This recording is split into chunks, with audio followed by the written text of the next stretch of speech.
નમસ્કાર વિદ્યાર્થીઓ, આજે આપણે ચેપ્ટર નંબર 2ની અંદર જ આગળ વધવાનું છે અને એમાં 2 માર્ક્સના 3 માર્ક્સના ક્વેશ્ચનોમાં જે ખૂબ ઉપયોગી હોય એવા શબ્દોની અને એવા પ્રશ્નોની આપણે સમજ મેળવવાની છે. તો આજનો ક્વેશ્ચન છે કિંમત અને મૂલ્યનો અર્થ સમજાવવાનો છે. સ્વાધ્યાયમાં ક્વેશ્ચન આપેલો છે. આમ તો તમે મિત્રો બધાને ખબર જ હશે, કિંમત અને મૂલ્ય છે એ બંને સમાનાર્થી શબ્દો ગણવામાં આવે. તમે ઘણીવાર છે એ કિંમત અને મૂલ્ય એવો શબ્દ કોઈ જો બોલતા હોય તો આપણે એવું કહેતા હોય કે બેયનો મતલબ એક થાય, પણ આપણી દ્રષ્ટિએ બેયનો મતલબ એક થતો હોય છે. અર્થશાસ્ત્રની દ્રષ્ટિએ કિંમત અને મૂલ્ય ખૂબ જુદા પડે છે અને એના બેયના જે શબ્દો છે એને વ્યાખ્યાઓ પણ જુદી આપવામાં આવી છે. તો આજે આપણે મિત્રો મૂલ્ય શું છે અને કિંમત શું છે, આ બેયની એક વાત છે એ આપણે શેર કરવાની છે અને એ વાતને સમજવાની છે. જો શું કીધું છે આન્સરની અંદર કે સામાન્ય વ્યવહારમાં કિંમત અને મૂલ્યને સમાનાર્થી શબ્દોથી જ ગણવામાં આવે છે, જેમ કે ટીવીની કિંમત કે ટીવીનું મૂલ્ય. ટીવીની કિંમત કે ટીવીનું મૂલ્ય. અહીં મૂલ્ય અને કિંમત એક જ અર્થમાં છે એ દર્શાવવામાં આવ્યા છે. આપણે બધા એક જ અર્થમાં આને મિત્રો સમજીએ છીએ, પરંતુ અર્થશાસ્ત્રમાં કિંમત અને મૂલ્યને છે એ મિત્રો જુદા સમજવામાં આવે છે, મતલબ કે જુદા પડે છે. તો મિત્રો આપણે સમજીએ પહેલાં તો મૂલ્ય શું છે અને કિંમત શું છે. જો મૂલ્ય શું છે, અર્થશાસ્ત્રમાં કિંમત પહેલાં મૂલ્યનો અર્થ જાણવો ખૂબ જરૂરી બની જાય છે. પહેલાં તમે કિંમતને નથી સમજી શકતા, કારણ કે અર્થશાસ્ત્રની દ્રષ્ટિએ પહેલાં મૂલ્ય હોય પછી કિંમત હોય. અને મૂલ્યને પણ મિત્રો અહીંયા 2 ભાગમાં વિભાજિત કરવામાં આવ્યા છે. એમાં મૂલ્યનો જે અર્થ આપ્યો છે 2 ભાગની અંદર આપ્યો છે, એટલા માટે અહીં કીધું છે કે 2 ભાગની અંદર વિભાજિત કરવામાં આવ્યા છે. એમાંથી પહેલો ભાગ જે છે મિત્રો એને તમે કહી શકશો ઉપયોગિતા મૂલ્ય, અને બીજા ભાગને મિત્રો તમે કહી શકશો વિનિમય મૂલ્ય. હવે ઉપયોગિતા મૂલ્ય શું છે એની એક આપણે સમજૂતી મેળવીએ. શું કીધું છે કે માનવ જરૂરિયાતની દ્રષ્ટિએ વસ્તુ કેટલી ઉપયોગી છે તેને ઉપયોગિતા મૂલ્ય તરીકે ઓળખાવી શકાય. માની લો કે આપણા માટે સૌથી અગત્યનું જો કોઈ હોય તો એ છે પહેલાં હવા, પછી ખોરાક, પાણી અને પછી દવા. તો આમાંથી સૌથી વધારેનું ઉપયોગિતા મૂલ્ય કેનું હશે? તો પહેલાં હવાનું હશે, પછી તો કે ભાઈ ખોરાકનું હશે, ત્યાર પછી તો કે ભાઈ પાણીનું હશે, ત્યાર પછી તો કે ભાઈ દવાનું હશે. તો સૌથી વધારે જેનું મૂલ્ય હોય, જેની ઉપયોગ સૌથી આપણે વધારે કરતા હોય ને આપણા માટે જરૂરી હોય, તો એને આપણે મૂલ્ય તરીકે ઓળખાવી શકીએ. એટલે આપણે ઘણીવાર એવું બોલતા હોય કે હવાનું મૂલ્ય કેટલું છે આપણા માટે, તો એ મૂલ્ય દર્શાવે છે. ત્યાર પછી શું? વિનિમય મૂલ્ય એટલે શું? વસ્તુ કે સેવાના બદલામાં અન્ય વસ્તુ કે સેવાની લેવડ દેવડ થાય તો ત્યારે એક વસ્તુના બદલામાં અન્ય વસ્તુ કેટલા એકમમાં મળે છે તે વસ્તુનું મૂલ્ય એટલે વિનિમય મૂલ્ય. હું ફરીવાર બોલું છું, વસ્તુ કે સેવાના બદલામાં અન્ય વસ્તુ કે સેવાની લેવડ દેવડ થાય ત્યારે શું બને છે? તો કે એક વસ્તુના બદલામાં અન્ય વસ્તુ કેટલા એકમો મળે છે તે વસ્તુને વિનિમય મૂલ્ય કહેવાય. હું માની લ્યો એમ કહું કે હું સોનાનો અને ચાંદીનો વેપારી છું ને તમે મને સોનું દો, મારે તમને કેટલું ચાંદી આપવું પડે? અથવા તો હું તમને ચાંદી દઉં, તમે મને કેટલું સોનું આપો? તો આમાંથી કેટલું શબ્દ જે વાપરો ને, કેટલા પ્રમાણનું જે વાપરો ને એને મિત્રો વિનિમય મૂલ્ય તરીકે ઓળખવામાં આવે. દાખલા તરીકે શું? ઘઉંના બદલામાં કેટલા ચોખા, કપડાના બદલામાં કેટલા બૂટ, સોનાના બદલામાં કેટલું ચાંદી. આ બધી જે વાત છે એ મિત્રો વિનિમય મૂલ્ય દર્શાવે છે. એટલે આ એ શબ્દ વાપરો છે એને વિનિમય મૂલ્યથી દર્શાવવામાં આવે છે. સાથે સાથે એવું એ કીધું છે કે ઉપયોગિતા મૂલ્ય ધરાવતી વસ્તુનું વિનિમય મૂલ્ય હશે તેવું કહી શકાય નહીં, પરંતુ વિનિમય મૂલ્ય હોય તે વસ્તુનું ઉપયોગિતા મૂલ્ય હોય જ. જેમ કે આપણે એમ જોયું કે પાણીના બદલામાં કેટલા ઘઉં એવું તમે ના કહી શકો, પણ ઘઉંના બદલામાં કેટલા ચોખા, મતલબ કે જેનો ઉપયોગ થતો હોય એને ઉપયોગિતા મૂલ્ય સાથે દર્શાવવામાં આવે છે, અને જેને વિનિમય થતો હોય એને મિત્રો વિનિમય મૂલ્ય સાથે જ દર્શાવવામાં આવે છે. તો મિત્રો આ વાત થઈ આપણી મૂલ્યની.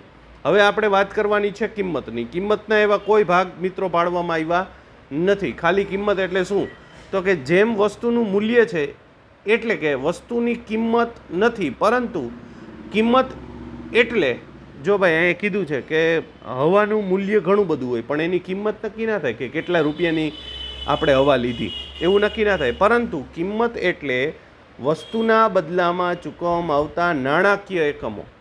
નાણાકીય એકમો એટલે કે પૈસા. માની લો કે આપણે ઘણીવાર ઓક્સિજન લઈએ છીએ તો ઓક્સિજનનો બાટલો કેટલાનો આવે, ઓક્સિજનનું મૂલ્ય નથી થતું પણ ઓક્સિજનની કિંમત ચોક્કસ કરવામાં આવે છે. એટલે આ બાબત જે છે નાણાકીય મૂલ્ય જ્યારે દર્શાવવામાં આવે તો તેને મિત્રો આપણે શું કહી શકીએ છીએ? કિંમત કહી શકીએ છીએ. કિંમત એટલે નાણાકીય મૂલ્ય અને ખાલી મૂલ્ય એટલે કિંમત એટલે નાણાકીય બાબતોના જે એકમો આપણે ચૂકવીએ છીએ તે, અને મૂલ્ય એટલે તમે આપણે ભણ્યા એક ઉપયોગી મૂલ્ય મતલબ ઉપયોગિતા મૂલ્ય અને વિનિમય મૂલ્ય. આ બે બાબતો છે એ થોડીક સમજવા પૂરતી છે અને સમજવા માટે જ આ ક્વેશ્ચન આપ્યો છે, આવું પૂછી શકે.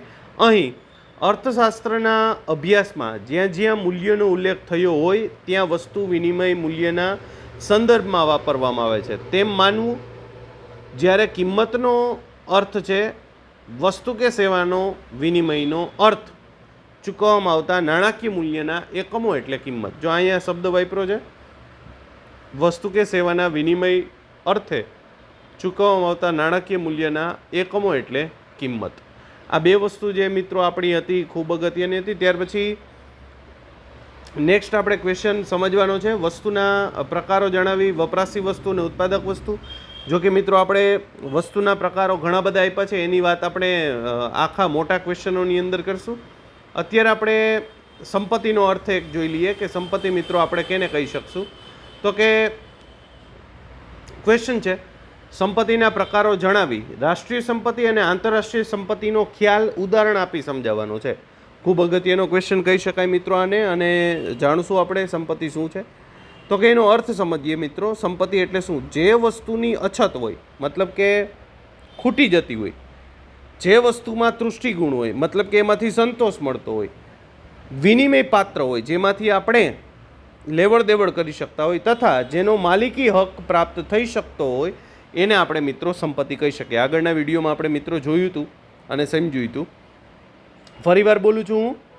જે વસ્તુની અછત હોય, જેમાંથી તૃષ્ટિગુણ મળતો હોય, વિનિમય પાત્ર હોય મતલબ કે આપણે એકબીજાને લેવડ દેવડ કરી શકતા હોય, જેનો માલિકી હક હોય મતલબ કે આપણે એની ઉપર માલિકી આપણી સાબિત કરી શકતા હોય, તો મિત્રો આપણે એને સંપત્તિ તરીકે ઓળખાવી શકીએ. મિત્રો સંપત્તિના તમે જોવા જાઓ તો બે પ્રકાર છે.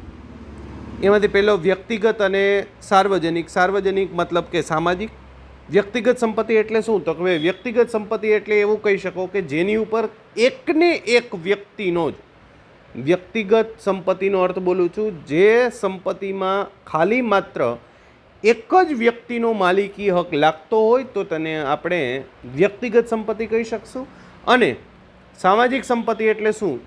સામાજિક સંપત્તિ એટલે કે એમાં એક કરતાં વધારે અથવા તો આખા ભારતની જે સંપત્તિ છે, આખા ભારતનો એમાં માલિકી હક હોય એને સામાજિક સંપત્તિ તરીકે ઓળખાવી શકાય. અથવા તો સામાજિક સંપત્તિ જે ખાલી માત્ર રાષ્ટ્રનું હોય તેને કહી શકાય. જેમ કે આપણે બેના એક ઉદાહરણ લઈ લઈએ. મારી કાર છે તો એ મારી જ છે, એમાં આખા દેશનો સમાવેશ નથી થતો.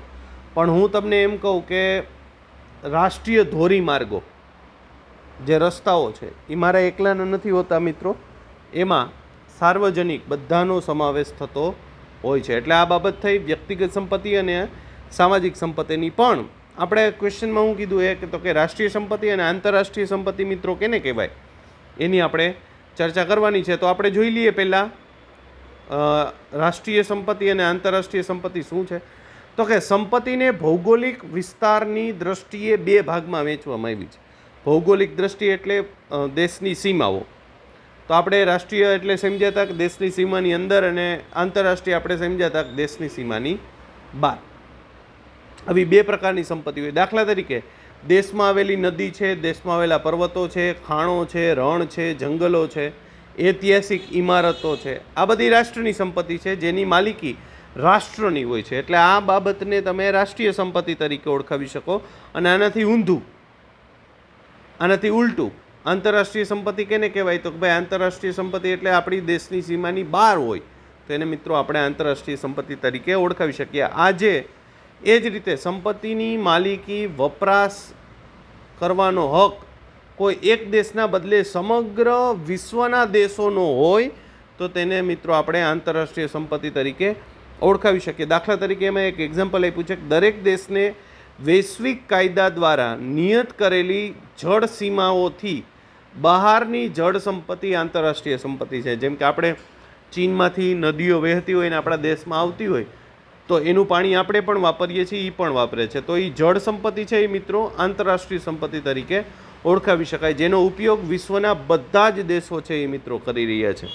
આપણે એ બધા જાણીએ છીએ, પણ આવી વસ્તુ જે હોય એને આંતરરાષ્ટ્રીય સંપત્તિ તરીકે મિત્રો ઓળખાવી શકાય છે. તો આપણે મિત્રો આમાં બેની બાબતની ચર્ચા કરી. એમાં પહેલું હતું કિંમત, બીજું હતું મૂલ્ય.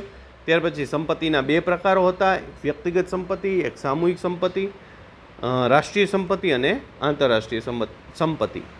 ત્યાર પછી મિત્રો આપણે જે જોયું છે કે ઉત્પાદનના જે પ્રકારો છે એની મિત્રો આપણે વાત છે એ આગળના લેક્ચરમાં કરી. પણ ખૂબ અગત્યના ક્વેશ્ચન તરીકે આપણે જેને લેવો હોય અને લઈ શકાય એવો ક્વેશ્ચન જો કોઈ હોય, અતિ ઇમ્પોર્ટન્ટ છે, 3 માર્ક્સના ક્વેશ્ચન તરીકે આ મિત્રો તમને પૂછી શકાય. એ ક્વેશ્ચનને હું તમારી સમક્ષ છે એ સમજાવવાની પૂરી ટ્રાય કરું છું, તમને લોકોને સમજાય એવી રીતે. ખૂબ અગત્યનો છે, સમજીએ આપણે એ ક્વેશ્ચન શું છે. વ્યાપાર ચક્રની વ્યાખ્યા આપી તેના વિવિધ તબક્કા સમજાવો. વ્યાપાર ચક્રની માહિતી આપી અથવા તો વ્યાખ્યા આપી એના વિવિધ તબક્કાઓ છે એ મિત્રો આપણે સમજાવવાના છે. વ્યાપાર ચક્રનો અર્થ આપી તેના તબક્કાઓ સમજાવો. તમને 2 રીતે ક્વેશ્ચન મિત્રો પૂછી શકે, તો એનો જવાબ છે એ મિત્રો તમારે આ જ રહેવાનો થાય છે. આવી જ રીતે તમારે એનો જવાબ આપવાનો છે.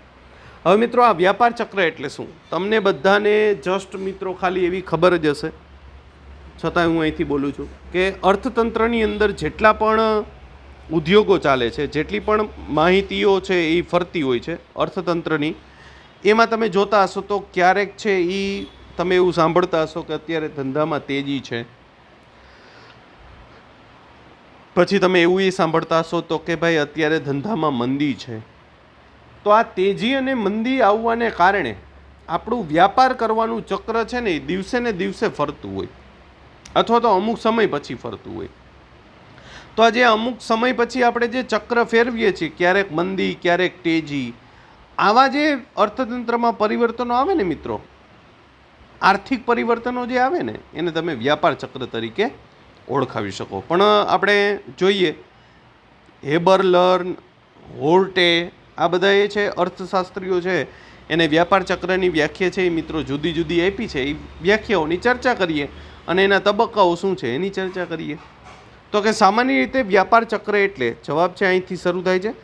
સામાન્ય રીતે વ્યાપાર ચક્ર એટલે અર્થતંત્રમાં આવતા સારા અને ખરાબ.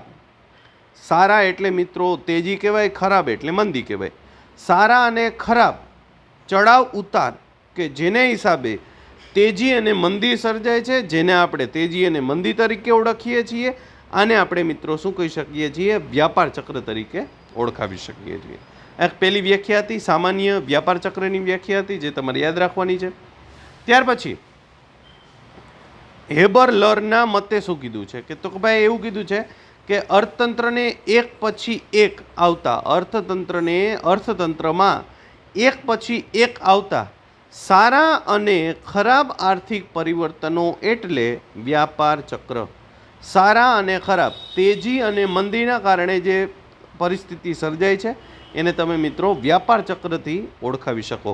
હેડ્રેના મતે શું આપી છે તો કે ભાઈ એવું કીધું છે કે વ્યાપારના સારા અને ખરાબ તબક્કાઓ જે એક પછી એક આવે છે એને તમે વ્યાપાર ચક્ર તરીકે ઓળખાવી શકો. કોઈ દિવસ મિત્રો તેજી અને કોઈ દિવસ મંદી એ ચોક્કસ સમય માટે હોતી નથી. એમાં સમય છે એ મિત્રો ફરતો હોય છે. તેજીનો સમય ઘણીવાર ઓછો હોય તો મંદીનો સમય ઘણીવાર છે એ ખૂબ વધારે હોય.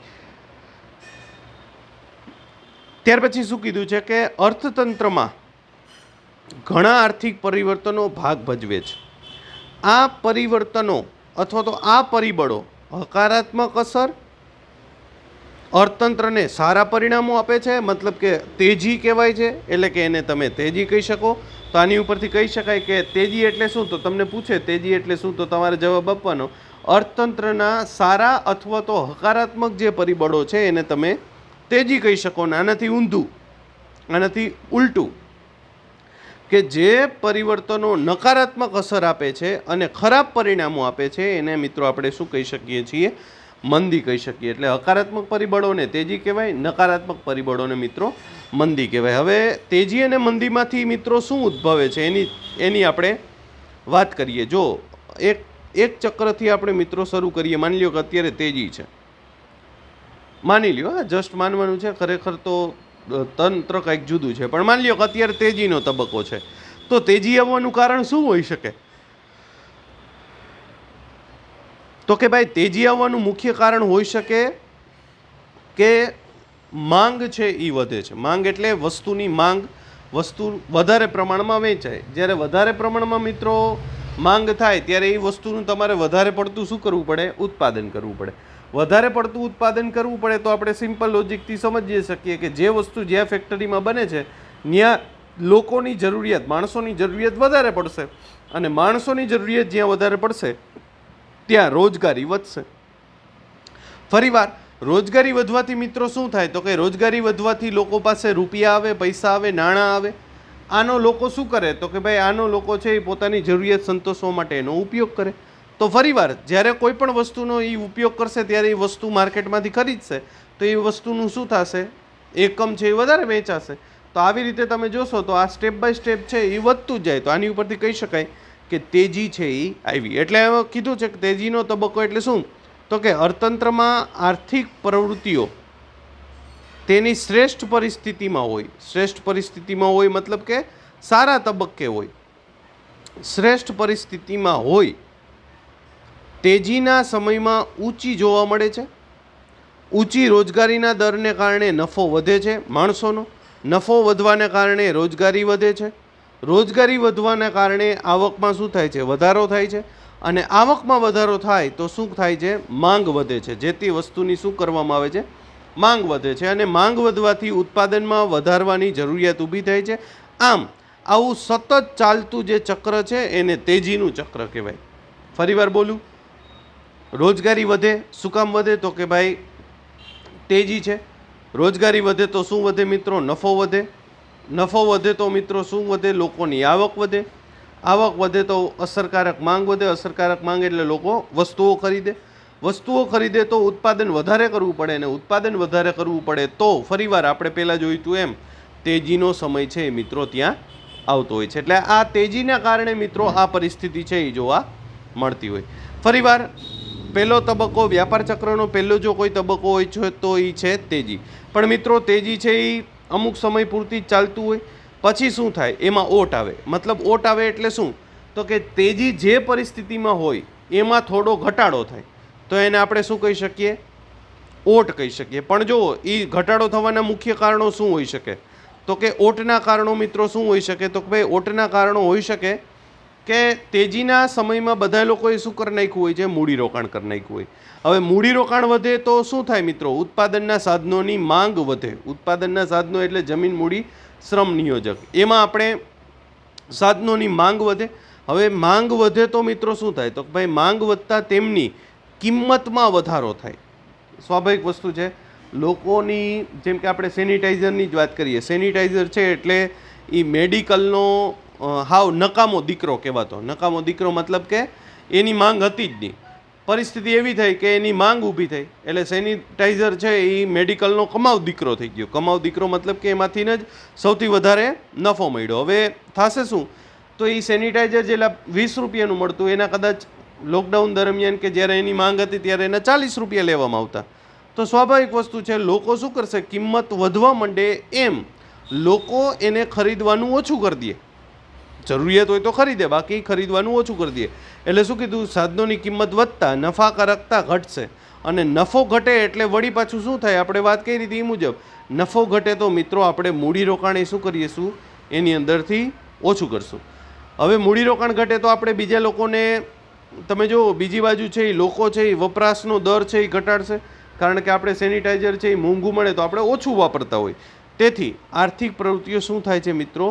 ધીમી પડતા તેજી છે એ થોડીક ઘટી જાય અને એ કેમાં પરિણામશે? ઓટમાં પરિણામશે. એટલે ઓટ મતલબ કે શું? ઓટ મતલબ કે આપણે ભણ્યા એ મુજબ ઓટ એટલે તેજીમાં ઘટાડો થવો, જેને આપણે મિત્રો ઓટ કહી શકશું.